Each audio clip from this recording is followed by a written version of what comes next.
This is 6-time IFBB Bikini Pro Champion Brina Martinez, and I take ZMA5 to make sure that I get the zinc, magnesium, and vitamin B6 needed to keep my immune system healthy and snack strong.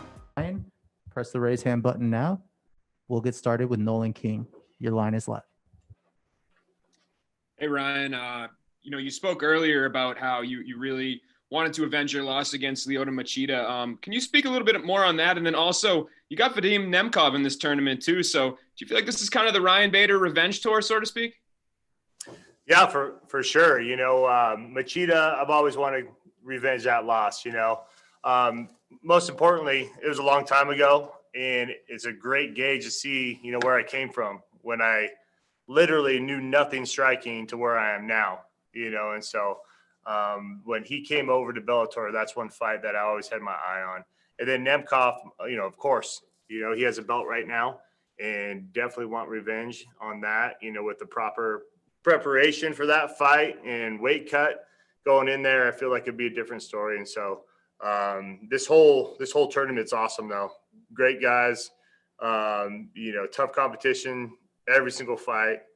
Belt's on the other side for now, so that means they got to make it to the finals and fight for the belt in the finals. I'm just following up on that. You just kind of spoke to it, but do you feel like you've made the proper adjustments, the proper changes that if you go into these fights again against those two guys that you'll come out victorious? Yeah, for sure. Like I was saying, Machida, I'm a totally different fighter than I was back then. 2012, long time ago. And with Nemkov, for sure, like I was saying, that was the proper time to cut the weight.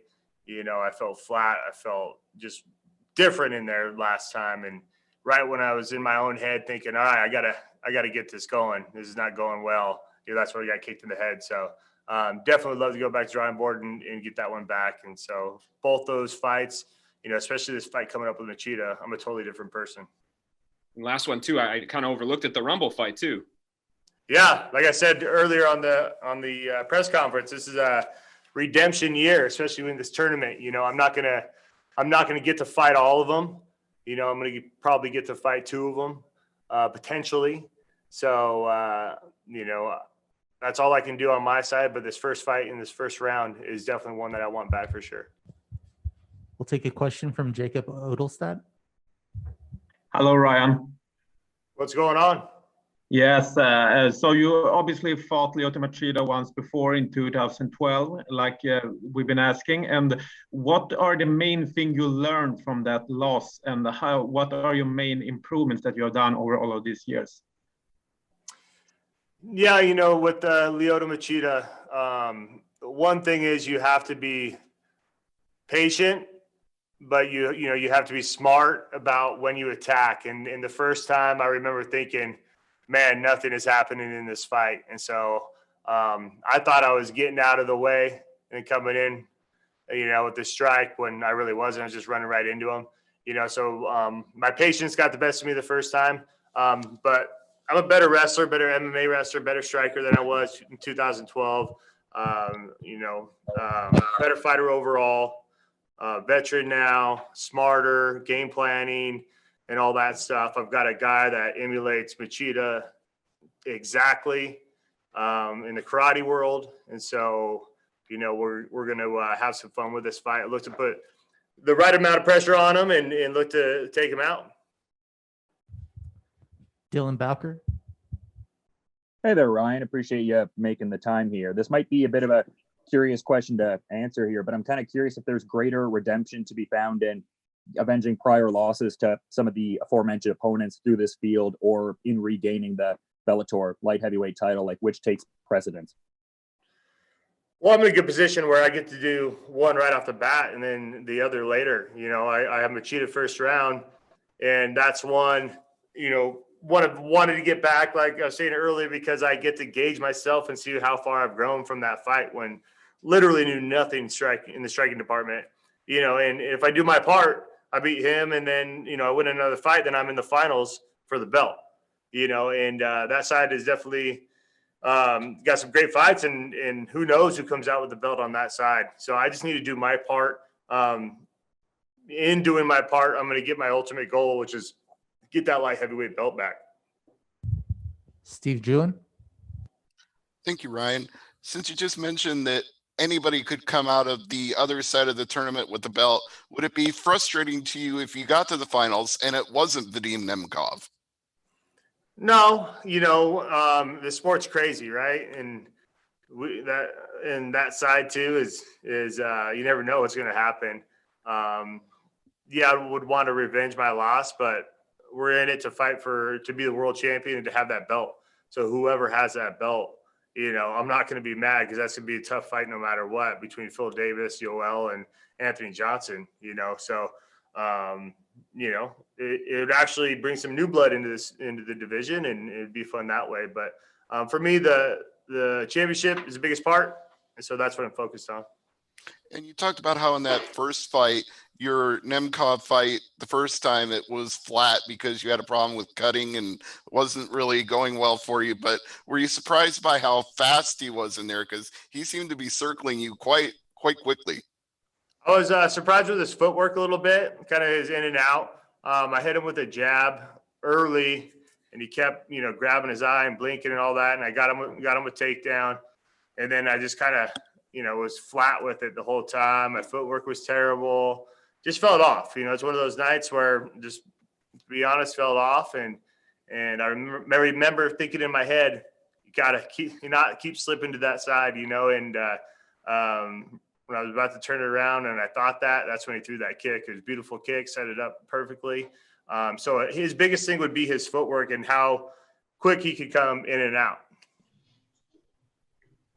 We'll take a question from Chris Santiago. Hey, Ryan, how's it going? Good. How are you? Pretty good. We last saw you against Rumble in SCG 19. What can you say about grappling a former foe?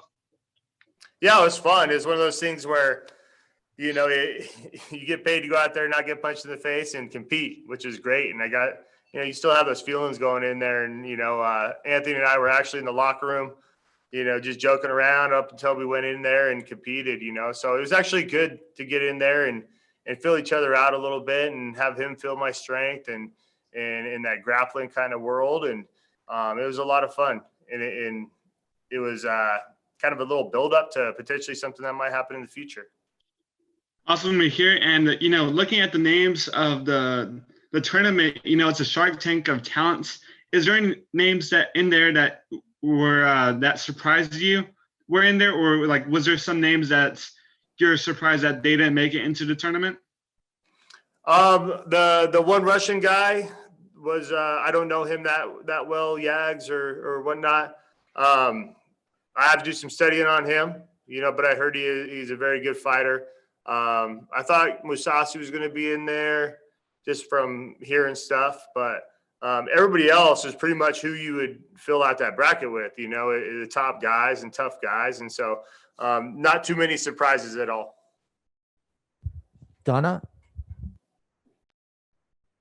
Hey, Ryan. I wanted to ask what your message, I suppose, would be to let's say the likes of Tim Johnson, Lyndon Vassell, guys whose now trajectory has been put on hold by the fact that you're down at light heavyweight. What do you say to guys like that? Yeah, I mean, I was trying to make a heavyweight fight happen, as soon as possible. And Tim and I were talking on social media and stuff in respectful ways and saying, hey, let's do it. But then they came with this opportunity, this huge light heavyweight tournament, asked if I wanted to be a part of it. And it was something that Bellator and I agreed on, let's do it. This is huge for the promotion, huge for Showtime. And so we jumped to this tournament and, you never know how these tournaments play out, but right after I'm done with this, it's a heavyweight title defense. If you were talking to those guys, would you tell them, hold off, see how my fight goes, or would you tell them maybe go fight each other and then come back to me? Yeah, I respect him a lot, and like I said, we've talked on, social media and whatnot, and I would say that he's next, and I believe Bellator has said he's next, and so hold tight, and we'll get it done for sure at heavyweight as soon as possible. Kevin? Hey, Ryan. So, having lost to Vadim Nemkov and watching him throughout the tournament, What excites you other than, what other prospects excite you in the heavyweight division compared to the light heavyweight division? Would we see a return if you lose quickly, or do you plan on staying in the light heavyweight division longer? If I lose in the light heavyweight division, I'm going to go back up to heavyweight and defend that heavyweight title for sure. The new guys that came over, Yoel and Anthony Johnson. Anthony hasn't fought in a while. Yoel's getting up there, but he seems not to age at all. And then guys have been around. I would say look out for Phil Davis on that other side of the bracket. I know how he is. He's a competitor. He's tough. He's a weird matchup for anybody, and I wouldn't be surprised if he made it out of there. The winner on that side. So. A crazy bracket, but those are the plans for now. Go in there, take it one fight at a time, like I did with that heavyweight tournament. And if they go win it, if I lose, I'll go back to heavyweight. I'll take a couple more here. Jay. Hey Ryan, speaking of Rumble Johnson, I mean, when he first started talking about coming back from retirement, he was just jacked. He was talking about coming back at heavyweight. Were you surprised to see him make the move back down to light heavyweight? I thought he would go heavyweight. Straight he got big for a while with doing bodybuilding and all that kind of stuff, and I figured he'd never kind of come back down. But I grappled him in submission underground in December, and he was about the same size I was, maybe a little lighter at 230. So he can definitely make that weight, no problem. He slimmed down a bunch, and I'm excited for him. He's a good guy, and when I came over to Bellator, I was reinvigorated. I was ready to rock, and I still am. And so I'm excited for these new guys to come over and continue their career and be where they're happy. All right, we'll move on to Abdul Patel. Hi Ryan, how you doing, mate? Good. How are you? Yeah, not too bad. I wanted to ask you in regards to your previous fight with Czech Congo. Do you see that fight ever happening again? Yeah, he just lost to Tim Johnson, so we were going to fight him if he won, but Tim won and been looking great. So, I mean, maybe later down the road, I feel like we kind of have unfinished business, but we'll see what happens with that fight. Yeah, definitely. I also was going to say, Scott mentioned earlier that if you stick around that light heavyweight, they're potentially look at interim title in their heavyweight division. Is that something that bothers you, or is it just? Yeah, I'm not going to stick around unless it's for the tournament. I'm going to, as soon as that tournament's done, or I get, if I lose out of that tournament, I'm going to go up and defend that heavyweight title as soon as possible. Definitely that, that heavyweights deserve that, and I'm not going to. I'm not going to win that tournament or, lose that tournament and then fight another one down there. I owe it to the heavyweight division to be the next one. All right, one or two more here. Giancarlo. Hi, Ryan. Just one for me. You competed against Nemkov in this new norm, like no fans, and also training through that. You did the grappling with Rumble. Does that help you psychologically in knowing that you have those performances under your belt, or maybe are some fighters a little bit more superstitious than others when it comes to that? Yeah, it was good fighting, without the crowd, because I didn't really know what to expect. It was definitely more different than I thought. And now knowing what to expect and coming in here won't be as big of a shock, really. And by shock, meaning like not a shock at all, because you walk in, it's like you're in, you're training, and so I got to get amped up a little bit more, which the crowd used to do. So that's great having that under my belt. And then, competing always is I was staying busy and feeling those, those nerves and traveling and going to compete was great, and not only that, going to compete against somebody I potentially could fight, in this next year. And so both those things really helped, I believe. Thank you very much, Ryan. We'll be joined here shortly by Lyoto Machida.